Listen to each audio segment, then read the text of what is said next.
Thanks to our Patreon members for helping to make this episode possible, and we're now available on all the major podcasting platforms. You can find more information at the links below.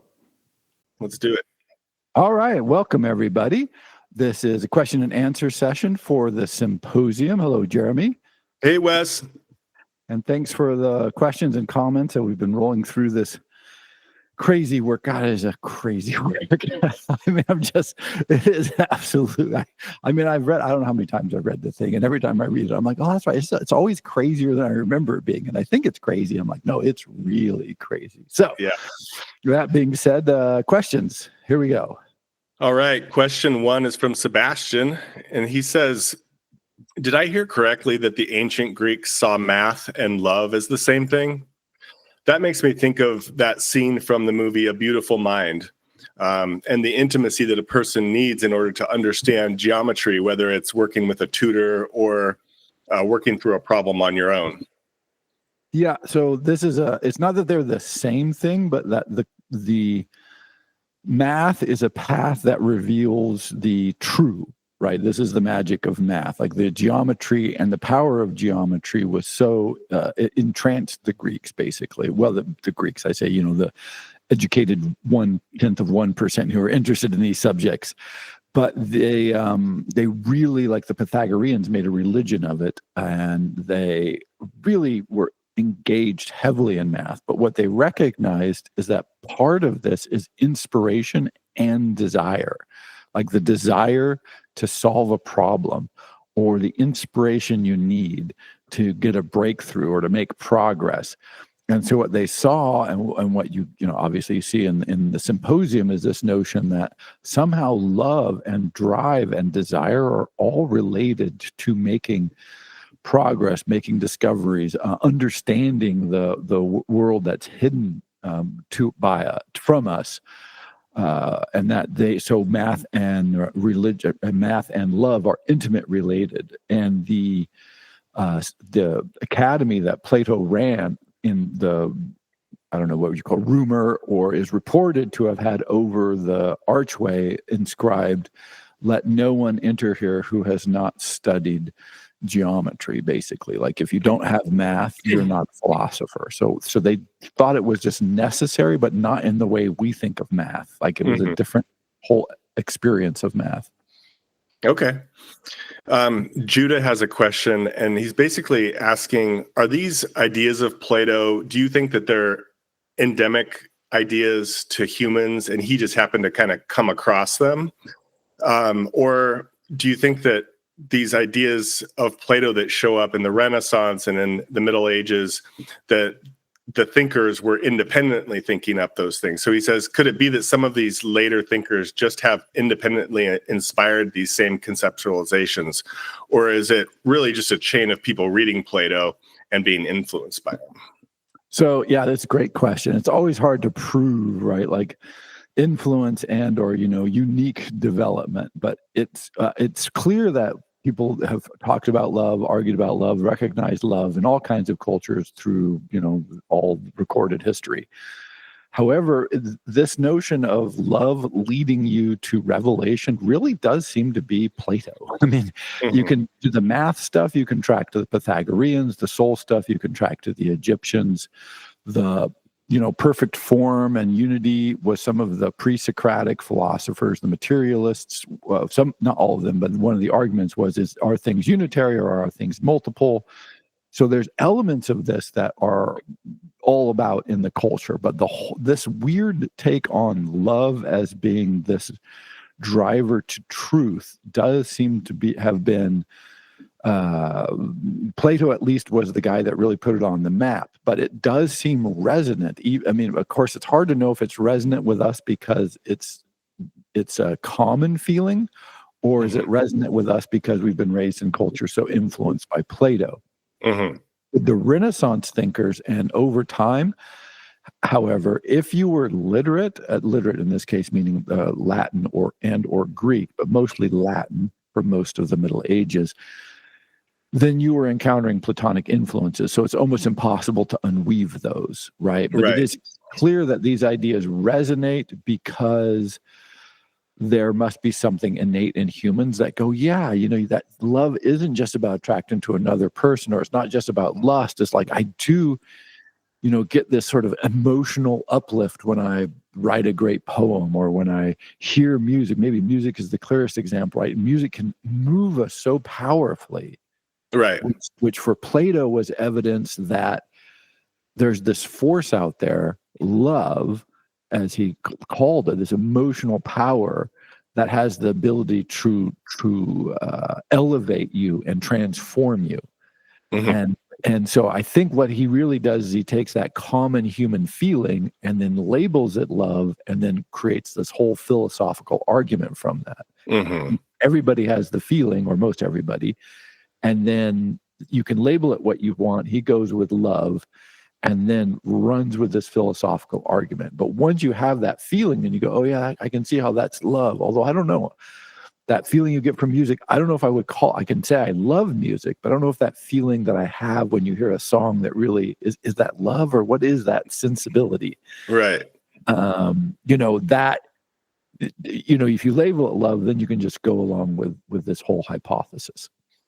Yes. Yeah. One of the ones that's hard for me is the idea of heaven, the duality of like the body, and then there's this spiritual world with the harps and the angels. It seems to me like that probably would come up in lots of cultures, many cultures, other Western cultures, other cultures I don't know about. But it also could be that I'm just so steeped in this Western world that it just feels like obviously there's an idea of heaven and then the earth. Yeah, that's definitely Plato, by the way. That is Plato. That is influenced by the Egyptians and the Pythagoreans, who had the notion of a soul goes someplace else, right? So that Mhm. part comes from Egypt, probably, and via the Pythagoreans and other thinkers. But Plato really kind of blew it up and made it sort of central to his whole thesis. But the notion that there is this unity that you rise to and experience with your soul as opposed to your body, it seemed that, again, this does seem to be primarily a Platonic idea. Again, it's not a Christian idea, and it basically does not occur in the New Testament. Obviously, it doesn't occur in the Old Testament, but it's really basically so. When you read the New Testament, what you get is Jesus is on earth in a body. When resurrection comes, it's going to be on earth, and you get your bodies back. You'll be made whole again. You will rise from the right. You get this consistent emphasis. I mean, it's not. There is some hints that you could take from the New Testament, but mostly what you're talking about is a bodily resurrection, Mhm. and that is what comes in the future. Very, very limited notion of us going up and hanging out with God. Right? What about in the mythopoetic world, your body or your spirit going other places like the underworld, or in, like, say, Native American cultures, some idea of you're being connected to a spirit animal, or are these variations on heaven, or are these just completely different kinds of Yeah, conceptual? see, this is the interesting thing. So the Greeks did have this concept that you could become immortal, but they really perceived the gods as being basically big, strong, dangerous humans, right? Like, so heaven is certainly not perfect, right? This is like, there's no conception of heaven as being perfect in the Greek world, because all they ever did is cheat on each other and kill each other and throw each other off mountains and tie each other to rocks. And, it was just this whole big rolling mess, right? Like in the Greek world, you didn't go, oh, this perfect, quiet, sublime heaven. No, it's just a complete wreck, right? And but you could be you could go to heaven, but it seemed that when you read these things, it is a physical heaven. Like it's now you're just immortal, everything's better, but it's basically earth but better. Mm-hmm. And if you die, like the heroes in, say, the Iliad, they have this notion of, oh, our spirits go to hell, but it's just a really sad, sort of bleak earth, right? It's like earth without the joy. Yeah. It's just sort of this gray, never, never world, not particularly filled with suffering or anything. It's just sort of bland. And so it's kind of, like, oh, we're stuck in Walmart for eternity. Holy shit, right? Like, this is bad. That kind of. So, but the notion that you would ascend, that a separate part of you would ascend, that is your immortal, permanent self, and you sort of commune with the gods. That is, it may come from the Persians, right? It is possible this comes from, because there's certainly strains of this in the Zoroastrian tradition, but most of it seems to come into the Western world, the Western idea, from these Platonic arguments, which also occur in other places in Plato's arguments. Yeah, but again, if you check the New Testament, you can search and say, hey, what are all the passages that mention heaven, and what are all the passages that mention bodily resurrection? You'll go, bodily resurrection is definitely winning. Austin asks, when Plato has a character say that the gods do not lack anything, is this meant to be taken ironically, as in making the reader remember how flawed the gods are in Greek mythology? Or does Plato believe that the gods truly are perfect, but that they are misrepresented in the stories of Greek mythology? Yeah, great question. As far as we can tell, and I think this is what you get from the text, is because, of course, you'd need to ask Plato to know, really know, but it's pretty clear from the text and from other texts, again, that Plato just thinks the whole Hellenistic mythopoetic world is a bunch of nonsense. And one of the problems is you have these dual argument that God is perfect, the gods are perfect, the gods don't want anything, the gods are all powerful, all knowing, all seeing. And you have the Greek myths, which suggest exactly the opposite, right? But you're not allowed to blaspheme the gods. So it's like it is precisely the sense I've always had when Christians tell me that it's a loving God, and I'm like, look, kids die from leukemia. Where is the love, right? Like, bombs drop on innocent civilians. People starve to death. Right? Like, I don't, and so then, of course, they have to do all these backflips to explain that. So what Plato is doing here is playing on exactly that tension that you've articulated. I'm sorry. Austin. That Austin, yes, excellent. You're articulating precisely the gap that he's playing with. He's like, ha, right? He can't say, come on, this is ridiculous. If these were the gods, they would be totally unworthy of us. And it's obviously these aren't really God. Come on, what's wrong with you people, basically? But so what he does instead is you have the characters highlight the huge chasm between, oh no, there's a good God and a bad God. There's an earthly God that kind of misleads you with lust, but there's a God of love that is, chaste and raises you to higher things. No, there's one God is the most ocean. No, God is the youngest of God. No, God's not even love's not even a God, right? Like they're just messy. And Aristophanes just says, like, hey, as long as we're making stuff up, how about this for a myth, right? Right. And by the way, Aristophanes was always in court for blasphemy and for running down other people's character, slander and blasphemy. He was always in trouble for this. But he was a comedian and he was super famous and he was really good at it. And so he kind of got away with it. But Socrates was put to death for blaspheming the gods. So it's you got to be careful. Right.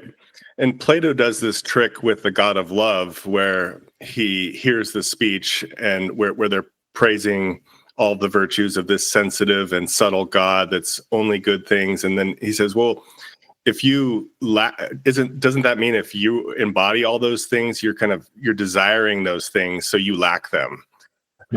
And so my question is, would that apply to all the other gods as well? Like, if you're the god of health, does that mean that you're actually a really sickly god? Or is this something very specific to just the idea of love, that it has something about desire so closely woven into it that it only applies to the god of love? He never pursues this argument with other gods, but the clear implication is because the gods are always desiring and chasing and doing mad things, in the myths, clearly they're not really gods, right? So this is what sets you up for Socrates to say, well, love actually isn't even a god. You've misunderstood the history of the gods. If you think love is actually a god, it's a daemon. And so that sort of what he's done is laid the groundwork so that Socrates can come in and say, Yeah, no, love's not even really a God, which, by implication, because of the things that you've articulated and that Austin has articulated, right? You're kind of ready for that. You're kind of ready to go, yeah, are these really gods? Like, are these really, I mean, what kind of gods are these? And when Socrates says, yeah, love's not really actually God, you're like, yeah, that kind of makes more sense. Mm-hmm.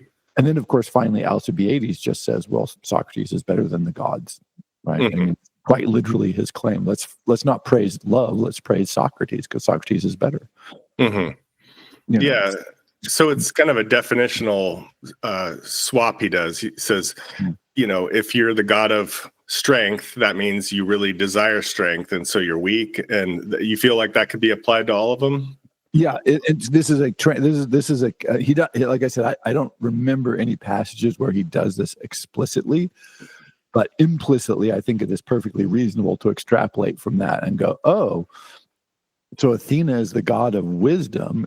Does that mean she's full of wisdom, or that Right. she desires wisdom? Well, if she desires wisdom, this means she's really the goddess of ignorance, which means she's really not a goddess at all, which really means, yeah, let's get rid of these god things, which is clearly what Plato is on about. Yeah, but I wondered if there's something special about the type of quality that is love versus like strength. Like maybe if you're a god of strength, you can maintain you're just the embodiment and like a vessel of power. Whereas love is a little trickier. So that part was hard for me. No, I think in the Platonic corpus, it is. I would say he would be happy to extend that to all the other gods, because he just doesn't believe in them. I mean, he really is a heretic. Mm-hmm. Okay, so Diotima is the speech that really lays down the Platonic ideas. This is the one that delivers the goods in the end. And I've had a hard time understanding this passion, this kind of motivation, this abstract feeling that should drive you to become better and to become more wise and more beautiful. And the passage in Diotima that got me was, I'm going to read it to you here. It says, and this is Diotima speaking to Socrates. She says, "Haven't you found out yet that there's something in between wisdom and ignorance?" And Socrates says, "Yeah, what's that?" And she says, "It's judging things correctly without being able to give a reason. Surely you see that this is not the same as knowing, for how could knowledge be unreasoning? And it's not ignorance either, for how could what hits the truth be ignorance? Correct judgment, of course, has this character. It is in between understanding and ignorance." So my question is, what is she describing here? Is it basically like a gut feeling that you have? Is it something that you're supposed to kind of just like anything that you really enjoy, you just kind of pour yourself into, and that's how you get to this higher plane? Yeah. So this is this is the love is an intermediate between two states, right? Mm-hmm. Like this is the same thing. And so it's like, oh, well, if you have wisdom, you don't need to seek wisdom. Mm-hmm. Okay. But if you're ignorant, you don't even know you need wisdom. Mm-hmm. So there must be an intermediate state, right? Because this is the problem, right? Like if you don't know, you don't know. And if you do know, you don't need to know.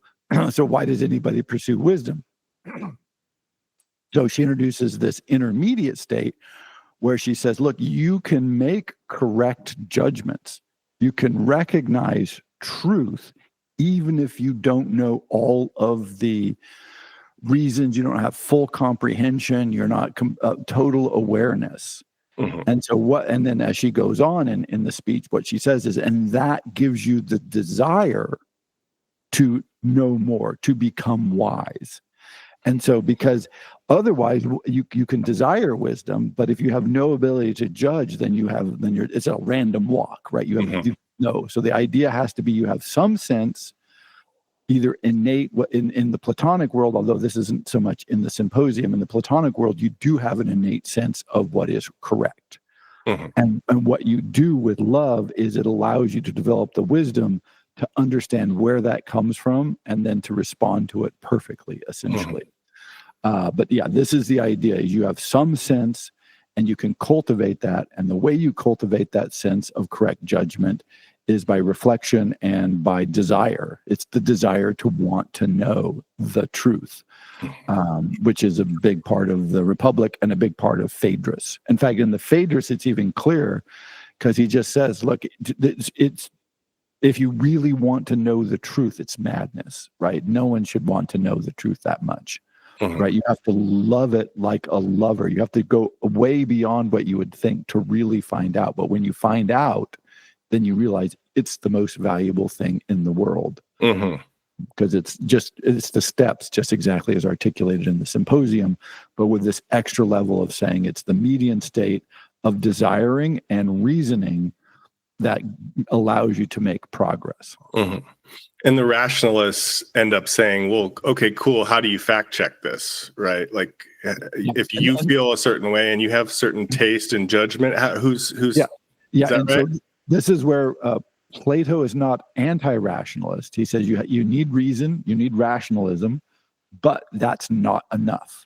He says this is never enough. You have to actually want to. There's a difference between sophistry, which is to say, oh, I've got facts, I organize them, I make a reasonable, rational argument, and love of truth. Love of truth is saying, even if the truth is irrational, I'm still going to go with it. Right. And this is the problem with this. In fact, this is a problem with the entire rationalist outlook that Plato already makes one of the best attacks on rationalism, 2000 years ago.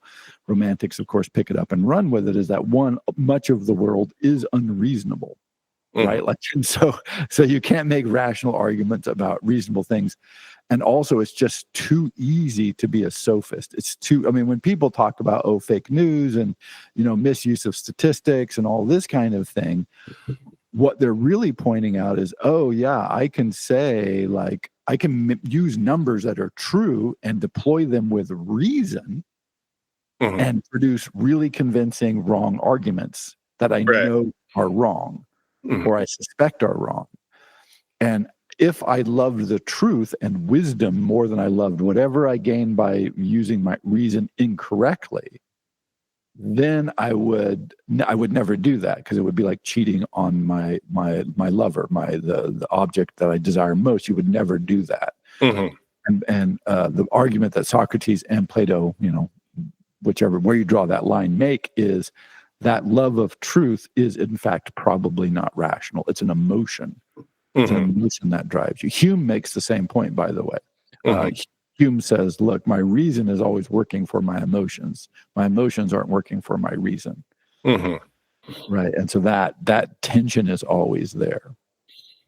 And what are some other examples of how the world is not rational? Obviously, our feelings are an example. But when you threw that out there, like, the world is not necessarily reasonable, or it doesn't make sense. Think about just that there's life. Right. It's like, why is there life? You can speculate all you want, but basically it's just, it's an is, but is it reasonable? No, it looks like the least reasonable thing ever. It's a very cold universe so far, except for the few little warm, sunny things running around, but mostly it's really cold out there and not very lively. Although we can find lots of life later. Like there's, dogs, like, I don't know, just basically any aspect of the world, we're used to it. So it seems normal to us, right? Like, dogs are really pleasant. We get to hang out with them. You can come up with the reasons why people like to be with dogs, but does that make being with dogs reasonable, right? It's like we do a lot of back explaining, which is great. This doesn't mean it's reasonable. My favorite one, I guess, my personal one, is the size of television screens that you encounter in the world. They're getting absolutely spectacularly huge. And I keep asking people, if you have a crappy show and you make it 4 times the size, isn't it just 4 times as crappy? What is it? What's the multiplier? Why is this better? I don't understand. I just don't. Not a visual person, so I don't get it. But clearly it's not reasonable. It's not rational. For instance, or the other side of that is, of course, at the same time, the screens have gotten tiny and now everybody either watches things on absolutely wall-sized screens or hand-sized screens, like things you can hold in your hand. And I'm like, neither of those make sense to me. Like little tiny screen things, that's like terrible. It's not. I mean, like why watch things on tiny screens and then what is going on? I don't understand. Maybe it's my own lack of capacity to rationalize this, but I functionally there is no you can explain it, but it's not rational. It's just crazy humans doing crazy human things. I see. Yeah. And Mary had a question about a news story she saw about some parents whose daughter died of measles because they didn't want to take the measles vaccine. And when interviewed afterward, they said something like, it's worth it. It's, it was the right thing to do to not do the vaccine. And she wondered if that is an example of Plato, this kind of Platonic influence of kind of ignoring the bodily thing that's right in front of you and feeling like, this judgment that you have in your gut is actually what you're going to go with. Is this kind of like a misuse of Diotima's, spirit? Well, this is the danger of all metaphysics, but including Plato's metaphysics, right? Mm-hmm. Like, when do you abandon reason and evidence and just go with the metaphysical part about it, right? And in this, I don't know the story, but it is often these kinds of cases are people who believe that taking the vaccine would violate religious principles. Okay. And so her soul is more important than her body. And this is a message that we get all the time in the West and the US in particular. Your soul is way, way, way more important than your body. Mm-hmm. And that care about your body is actually somehow wrong, even though, like gym culture is a big thing and people are supposedly exercising and all of that. Statistically, it's not so much. And also part of it, if you look at like people who work themselves until they're sick or until they get high blood pressure, like why would you do that? Oh, because these other, metaphysical, cultural, psychological, emotional things are way more important than your body. Your body is not that important. Mm-hmm. So you can sacrifice your body in school, right? Like your students, we're not getting enough sleep. We got to get up early to go to school. We got to stay up late to do our homework. We're stressed out. We're not eating well because, we got school.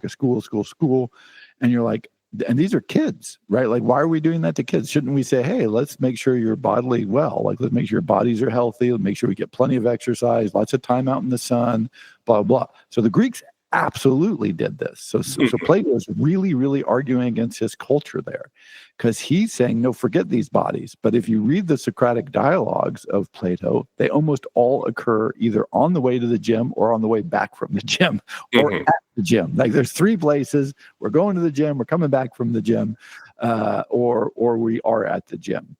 And this just emphasis on bodily health was unbelievably strong compared to our culture in Greece, ancient Greece.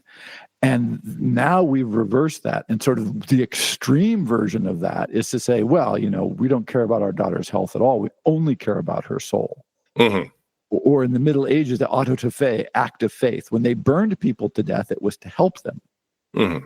This was the point. Like, we don't see this as like hopeful. Like, we're not like, oh, what would be a good cure for that problem? Oh, burning to death. You're like, no, I don't like that cure. But this is right. Like that, they thought it was the act of faith was burning you kills your body, but saves your soul. Mm-hmm. And so that is the most important thing. And Mary is correct. This is very Platonic. Okay. And most cultures, I'll check this. Hinduism is a interesting outlier in this in a way, but they have a whole different take. But if you look at Confucianism and Taoism in particular, they both put a strong emphasis on well-being. Taoism in particular, very strong emphasis on health. Mm-hmm. And so you're just like, oh yeah, keep your body well. Like that's a sign that you're doing it right. We don't care about the body. We're like, no. And in fact, we're suspicious, right, of health in a way. This is why gyms always now, people at the gym, it's a little like you're self-obsessed and probably they're just trying to pick up on each other and, you're you're vain, right? We have it's sort of like this. It's almost like you're a morally suspect person if you are really concerned about your health. Which is weird, but I think please verify this yourself if you're listening out there, because I do think this is a strong trend. I'm going to stick with Diadema's judgment here and look at other examples. So she's saying that this judgment that you have between it's a intermediary between something like ignorance and something like knowing. Is this what you would find in the concept of the Holy Spirit in the Bible? This kind of intermediary. Well, there we go. Like you kind of reflect. You have a personal relationship with Jesus, and you can kind of pray, and you start to develop this. Is that an example of Diadema's sort of judgment? There's lots of scholars who have said that the heavy emphasis on the Trinity, which again is there in the Bible, but it's like, why does it become this huge thing, right? It's become very central. Again, the number of mentions of the Holy Spirit in the New Testament is relatively few. The passages, there's just not that many passages. And you go, okay.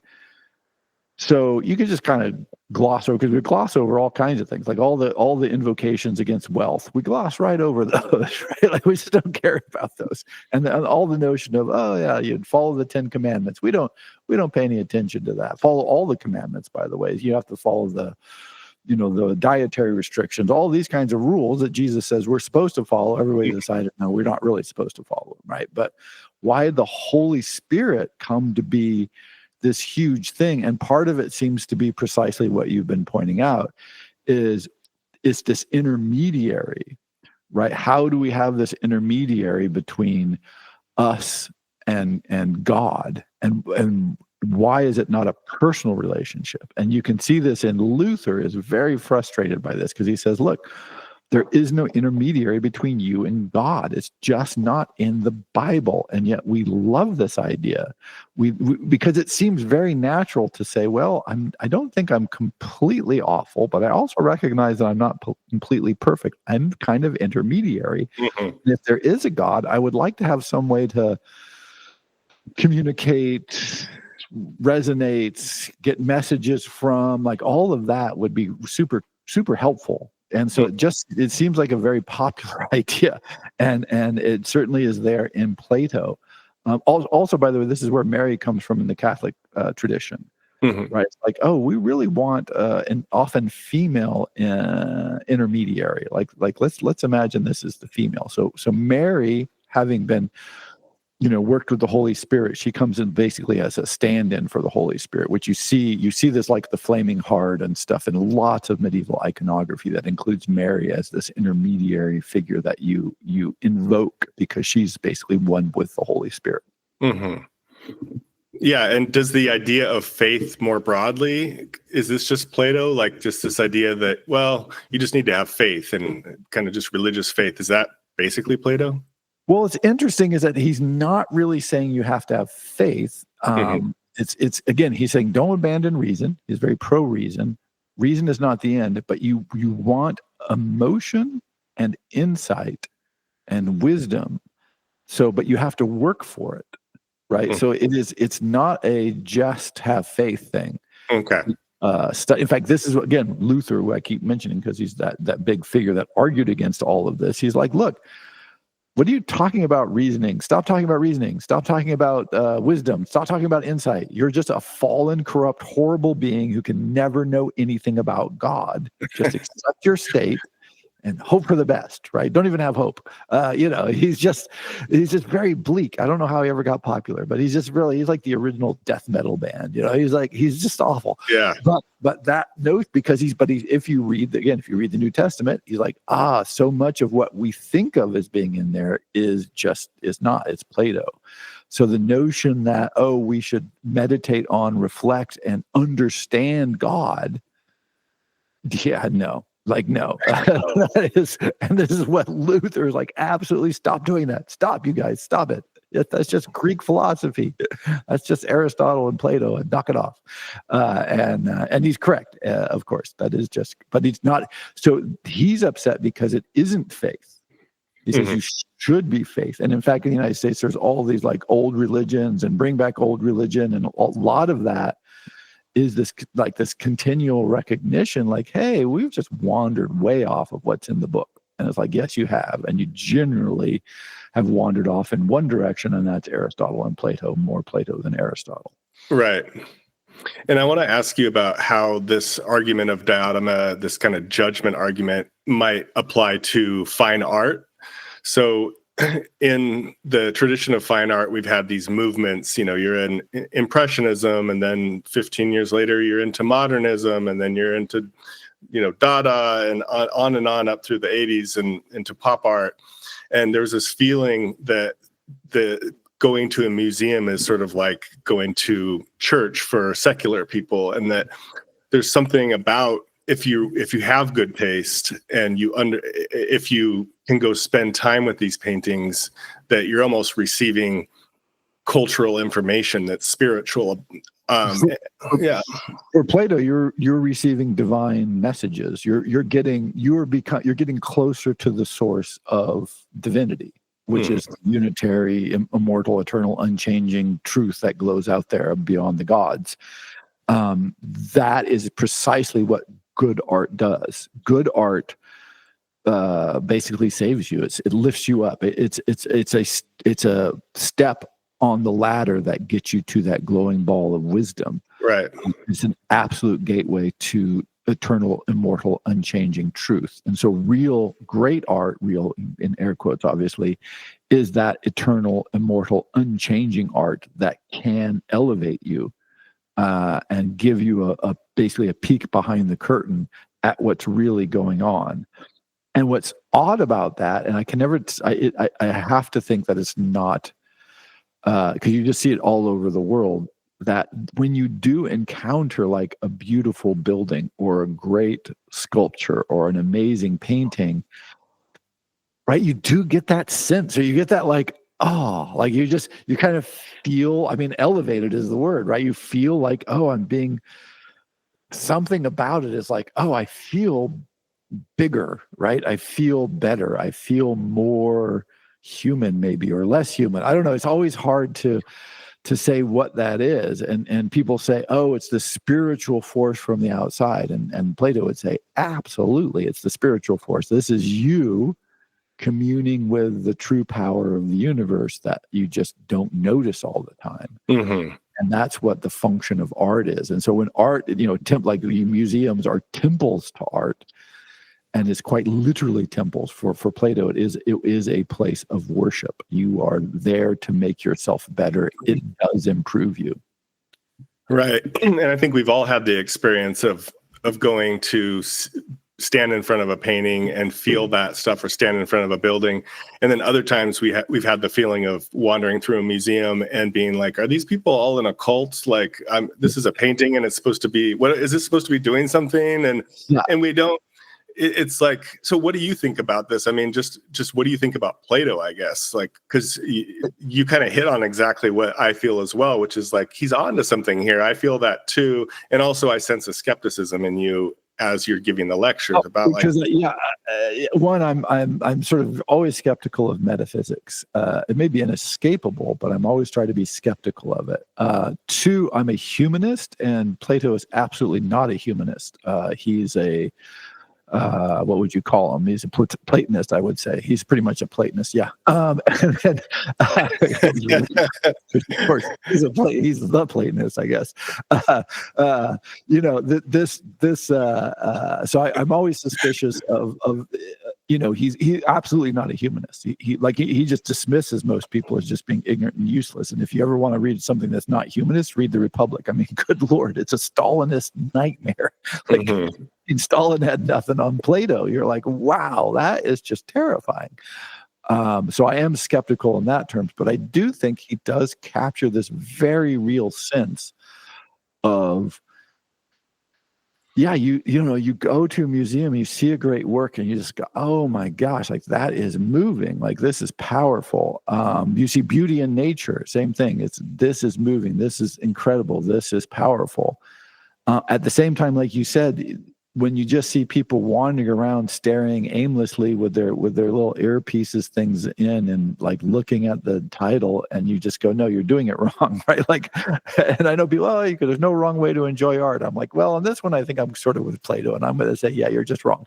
You just have to sort of strip yourself bare before it and go, okay, does it resonate with me? And of course, not everything is going to resonate with everybody, because we're so diverse. It would be weird if it did, but it's also weird if nothing in a museum resonates with you, right? Like, so it's, you're not there to have every piece overwhelm you, but there should be a few pieces, unless it's the world's crappiest museum. Then, yeah, where you go, oh, okay, now we're talking, right? Like, and so maybe it's the conclusions that Plato draws. Like, he's onto something with it. If you pour yourself into things passionately, that you have this feeling, and it's usually instructive feeling. It feels good. But this idea that you're touching base with the one true, capital T truth, maybe that's the part that you're kind of like, well, hey, it's have to be that. Also that it's outside of the human. This is partly the humanist bit is, that all this comes to you from outside. I'm like, no, what if it's just part of it's inside, right? Like, this is a human capacity or human potential that we just don't cultivate very much. Mm-hmm. But one thing he does talk about that I do agree with, and again, this is that when you do this and you do pursue like Socrates or the other people, Aristophanes, Phaedrus, Agathon, all these guys, it does set you apart. I think this is one of the weird things. Like when you do pursue music, when you do pursue art, when you do pursue philosophy or whatever it is, hiking in the woods, it doesn't matter. With that sense of uplift and resonance and sort of enriching, and then you see people who don't have that, it does create that sense of like, like, yeah. Why aren't you doing something that sort of gets you to the temple of something, right? And lifts you up and gives you that sensibility. And so I am torn on that, because that's basically just that's just a metaphysical argument right there, right? So I often end up going, oh, God damn it, now I'm making up. Now you're the preacher, yeah, I know. God damn it, shoot. Right. My next question is about Eryximachus and Aristophanes. So initially, Phaedrus says, God is great, he's old, and he makes you more noble if you pursue him. And then Pausanias says, no, there's two gods, and you could apply love in good ways and bad ways. Eryximachus says something like, it's a balance, or there's a harmony going on here in the body. Like it's like an instrument, you want to take away the bad stuff, or like a doctor, if you've got too much cholesterol, let's cut down on the eggs and make sure half of your plate has vegetables on it. No. And that Eryximachus argument kind of reminds me of diotoma, this balance. And I wondered if, the balance between wisdom and ignorance. And I wondered if that is Plato introducing some sort of abstract concept of balance, or if I'm just making that up. No, because he's so tricky, Plato is. So, first, again, notice just what you articulated. There's one God, no, there's two. Is it Eryximachus? I think you're right about how you spell it or say it. I'm completely the doctor. I'm just going to call him the doctor. We'll call him the doctor. The doctor says the idea is to take love and channel it towards the good and away from the bad functionally. Mm-hmm. And that what our goal is harmony, is to bring ourselves into harmony with the world, which will bring us into harmony with health, which will make us fit. And the way you do that is you direct love towards things that are health giving and away from things that are health damaging. Mm-hmm. And functionally, this is the argument that, just what you said, that Socrates / Plato ends up making is like, if you pursue the right things with love, then you will achieve this ultimate harmony. It's just that Eryximachus, the doctor, introduces this with a very sort of simplistic outline, and you kind of go, oh, that makes sense, and then Plato, of course, turns this into a complete metaphysical principle. Mm-hmm. Right, and it just expands this out in 3 dimensions and says, right. not only will this make you healthy, this is the best possible life, and it will raise you up to encounter the immortal and the eternal truth by doing just what he says. Like, continually seek the harmonious, continually seek the good, try to eliminate the bad, and this is why the love is a intermediary. It's poverty and plenty. It's the child of poverty and plenty. It's an intermediate state. It could go to poverty, it could go to plenty. It needs directing. Mm-hmm. And that directing that the doctor wants to do is key. But notice this is Aristophanes, right? Like, Aristophanes says, oh, we're trying to get back to a whole. We're trying to reunify. We're trying to reconnect with a part of us that we've lost, which is, again, the same notion again. It's another way of articulating what Plato wants to say. And again, this is in the Republic, it's in the Phaedrus, it's in a couple other places where he's like, oh, look, you're getting back to something that you already know. Mm-hmm. You're recovering. And so the narratives of both Aristophanes and Eryximachus are, like you say, laying the groundwork, getting us ready for this much more elaborate construction, but built on simply this idea of unity, harmony, and directing ourselves towards the good.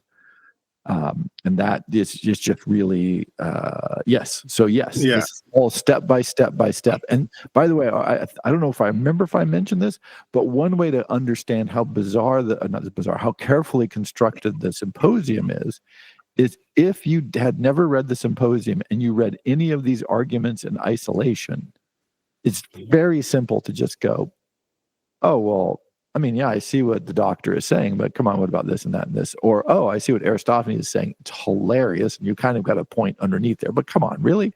And then, with Phaedrus, you're like, that's just like incredibly simplistic, right? Like, in isolation, right, all of these arguments are really easy to dismantle or like blow off or say, okay, he's got a little point there.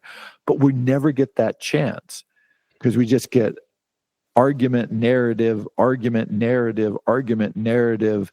And so it's like a moving target. We never stop and interrogate. And notice that in most of the other works of Plato, they're interrogations. Mm-hmm. In this one, there is no interrogation until Socrates starts doing it. And I believe it's Phaedrus or Agathon. I think it's Phaedrus steps in and says, no, don't let him do that, because if he starts doing the interrogation bit, we'll be here all night. Mm-hmm. So that it actually stops inquiry. Right. And that's a powerful, move, right? That's a powerful stopping of what happens all the rest of the time. So it very much stands out. And in fact, in the Phaedrus, which also features Phaedrus, he argues that the problem with writing is you can't interrogate the author, and so you don't trust writing. Mm-hmm. It's like, oh, this is the perfect example of that. We shouldn't trust what's happening because we can't interrogate him. Right. Socrates makes this specific point, like, if I can't talk to the author, then I don't know what to think of what they've written. Right. Yeah, and that's exactly what I was going to bring up next. Is Aristophanes talks about, he tells this crazy story about how when we were initially born as humans, we had both sexes, and we were this little ball that had two sets of genitals, and then we were split by the gods. And so we have this abstract longing that drives us for the other sex that we kind of remember in our DNA. And this reminds me of Diotima saying, I have this abstract longing for beauty and for wisdom, and brings up, it's an abstract thing. It's not rational. Is that kind of how do you feel like Plato was trying to introduce these subjects so that we're kind of used to them? Yeah, and 2 points are yes, absolutely. He's just easing us in, so that the preposterous stuff he says at the end seemed much less preposterous than if it was at the beginning. Mm-hmm. But 2 points there. One is I think it's important to stop with Aristophanes and say, as far as I know, this is the first clear articulation where he just says, look, some boys like boys, some girls like girls, some boys like girls, some girls like boys. Mhm. It's not a big deal. Yeah. This is just the way people are, right? Like that. It's such an open and free statement of that. And if you read Aristophanes' work, he's consistently doing this kind of thing. Where you're like, wow, that's an incredibly modern take from a comedic poet writing 2,300 years ago. And so I always want to stop with Aristophanes and go, just notice the beauty of what he's just argued. Like, hey, just people are just this way. Like, don't get worried about it. Like, it's not a big deal. Right. Yeah. Just what's up? Why are you guys all worried about this? 2, notice that there is this real powerful insight. Of course, Plato has lasted for thousands of years, in part because he has these really powerful insights, or ones that he really emphasizes. One is, we do love beauty. Talk about the irrational. Like, there is no reason to love beauty. In fact, this is what all the think about Star Trek or Star Wars or all the communist visions of the future. Every time I see all this bullshit future stuff, either in design or in movies, like, why is the Star Trek Enterprise have no plants on it? It has no paintings on the wall. It has no what is wrong with these people, right? They're living in a prison. This is not a beautiful, amazing, wonderful future. It's an absolute inhuman nightmare that they're living in. Why are they can't have plants, they can't have art, the very little style, they have to all wear uniforms. I mean, yikes, right? And because but when people design futures, tech bro futures, or always have this sense of like, oh, it's all going to be clean and neat, and there's it's all got glass and steel and concrete, and it's like, what people like? People like mud and plants and color, and they just like all kinds of crazy stuff. I think it makes people wonderful. And Plato recognized this and like, look, we love beauty. It's not a rational love, but we do. The question is why. And when you ask why you love beauty, he's like, oh, it's a message. Like, there's something there for us. It's telling us something, and we should pay close attention to that. While I say Plato is, the Republic, again, totalitarian nightmare. Oh my God. However, the flip side of Plato is this consistent recognition that things like our irrational love of beauty is very human, and he doesn't reject it and say we shouldn't do that.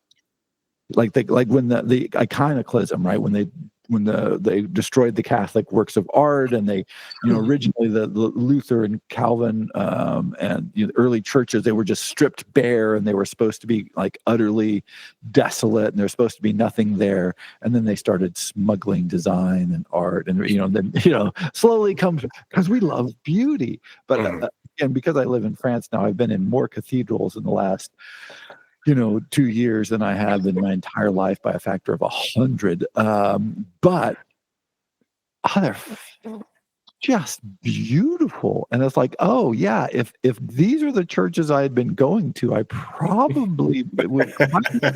Actually, I might have converted to Platonism. I don't know if I go full score and go, what? I don't know what the Pope is up to, and I don't know if I believe any of this, but by God, this is some nice stained glass windows. The light in here is amazing, and the organ sounds so good, right? I'm like, I believe in this. This, whatever this is, I believe in it. Those aren't rational. It's not rational to love beauty. And so when people try to rationalize things, the first thing they do is they try to get rid of all that stuff, all the stuff that Plato could have said we should get rid of. He was really anti-music, so be suspicious of him there. But he does emphasize this as saying, like, no, this is really human. And if we're going to do human things for the humans, we always need to remember the beauty. And if we forget the beauty, then somehow we aren't going to eternal truth if we don't have the beauty. Right? So just but yeah, if you ever killing time or whatever, like these tech bro mega cities and everything. It's always like stripped bare and clean and just, it's just nightmarish. Yeah. This is the last comment and question.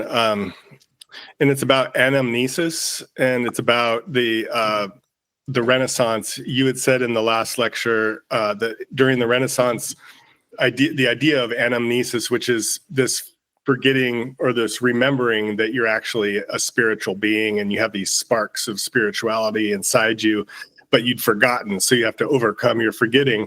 To me, this does remind me of Aristophanes. This kind of longing for this other abstract part of yourself. Are those connected explicitly? Yep. And how did they kind of get there? Yeah, absolutely. This is exactly right. This is we have what is it? This thing we're longing for. We're longing for this thing that we actually have. This is the Platonic idea.